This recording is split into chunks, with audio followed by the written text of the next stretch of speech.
Los resultados de Fernández de las Peñas et al.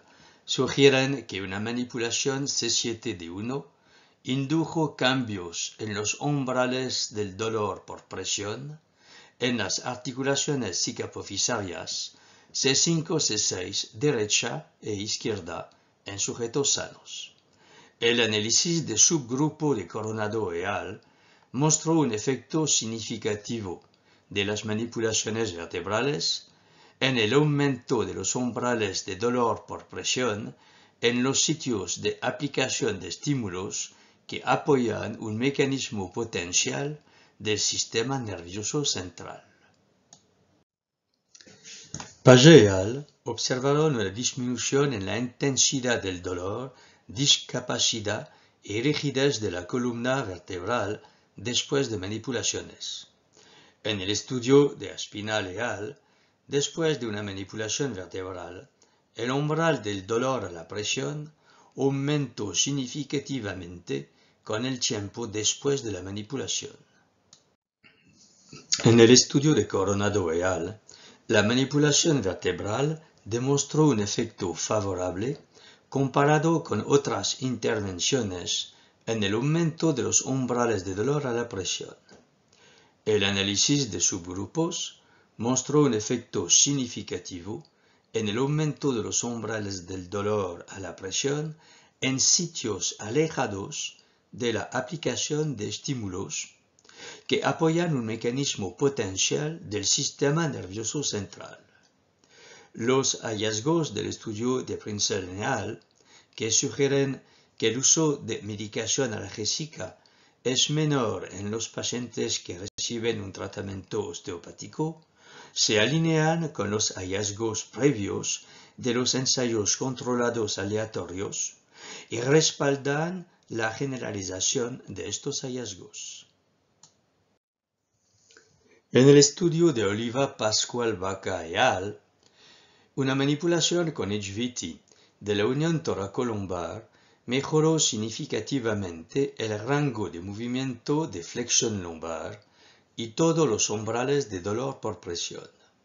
La manipulación de la unión toracolumbar parece ser efectiva a corto plazo para disminuir el dolor, así como para aumentar la flexión de la columna lumbar.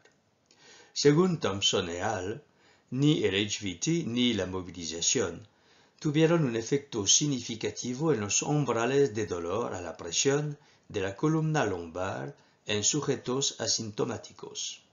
Solo la manipulación vertebral pareció provocar un aumento medio mayor en los umbrales de dolor a la presión y el tamaño del efecto en el grupo control. En el estudio de George et al., la hipoagesia por manipulación vertebral se observó en áreas lumbares, pero no en áreas control cervicales. La inhibición mediada por el asta dorsal en la entrada de las fibras C es un mecanismo hipoalgésico potencial de la manipulación vertebral. Los resultados de Mohammadian et al. Sugieren efectos hipoalgésicos después de manipulación vertebral. Los efectos hipoalgésicos parecen deberse a mecanismos centrales. Según Vincenzino et al., la terapia manual produce un efecto inicial hipoalgésico e excitatorio simpático específico del tratamiento, más allá del placebo y del control. La fuerte correlación entre los efectos hipoalgésicos y simpático-excitatorios sugiere que un mecanismo de control central podría activarse mediante las manipulaciones. Según Freyer, en el tratamiento osteopático, tanto los mecanismos terapéuticos biológicos como psicosociales, neurológicos y tisulares pueden contribuir al efecto terapéutico sobre el dolor y el movimiento. La seguridad cognitiva y la educación pueden promover una mayor confianza y control en el movimiento.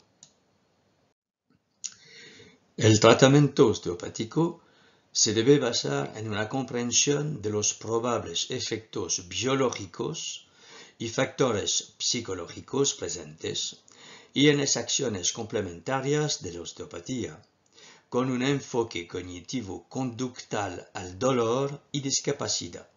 Se debe emplear una comunicación apropiada y demostrar actitudes y comportamientos positivos en relación con los efectos biológicos específicos del tratamiento osteopático. Sueki et al. Indican que en lo que se refiere al dolor musculoesquelético, la interdependencia regional es el concepto según el cual problemas mecánicos, al parecer independientes en regiones anatómicas a distancia, pueden contribuir o asociarse con los síntomas primarios de un paciente. El modelo de Biolaski et al. Propone que un estímulo mecánico transitorio del tejido produce una cadena de efectos neurofisiológicos.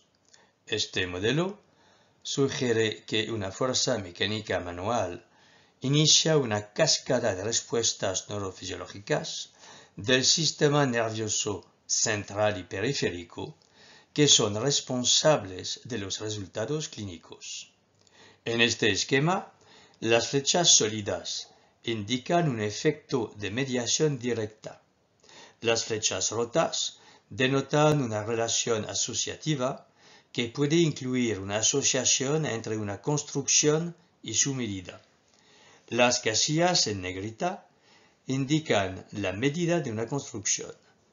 El modelo proporciona una visualización de lo que la literatura actual sugiere como mecanismos pertinentes de la terapia manual y al mismo tiempo que reconoce un efecto biomecánico y permite a los terapeutas considerar otros mecanismos potenciales en la evaluación de la terapia manual y el tratamiento de personas con dolor musculoesquelético. Las manipulaciones vertebrales disminuyen el dolor. Se observó en varios estudios modificaciones del umbral del dolor a la presión después manipulaciones. La hipoalgesia producida parece mediada por el sistema nervioso central y neurovegetativo, así como por la secreción de sustancias biológicas. El tratamiento osteopático debe tomar en cuenta los mecanismos terapéuticos biológicos, psicosociales, neurológicos y tisulares. El tratamiento osteopático se debe basar en una comprensión de los probables efectos biológicos y factores psicológicos presentes. Se debe emplear una comunicación apropiada y demostrar comportamientos positivos. Se debe tomar en cuenta la interdependencia regional que puede contribuir al dolor del paciente. La bibliografía utilizada en esta presentación es la siguiente que desaparece ahora.